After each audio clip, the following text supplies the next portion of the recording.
Investing in a gold IRA is a great way to diversify your portfolio and reduce the risk of your savings being depleted by inflation and recession. It safeguards your wealth for a long period of time. So, if you are an investor, there are some interesting facts about the Gold IRA storage that you won't want to miss.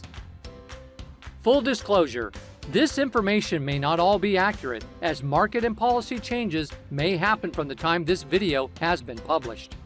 When it comes to Gold IRA storage, you are not allowed to store any precious metals you have for your IRA at home. Investors can buy and store actual gold in a home safe, but the IRS sternly forbids doing so with gold bought with IRA funds and other precious metals. These adverts for home storage IRAs have caused a lot of issues. You still can't keep the gold at your home, even though you technically manage your IRA purchases yourself.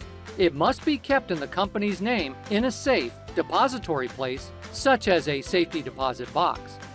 Storing the gold at home would count as a distribution. Distributions are considered early withdrawals if you are under the age of 59 and a half and are subject to a 10% penalty.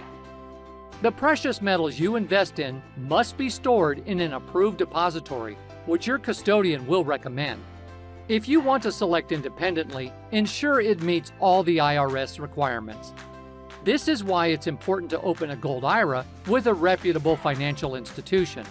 They will ensure your precious metals are stored safely and securely.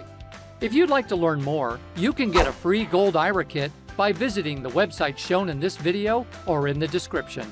This kit contains valuable information for starting a new account, doing a rollover, adding assets to it, picking a custodian, and information about storage. Instructions on how to buy gold and other precious metals, how to store them, and how to withdraw money from the account may also be included in the kit.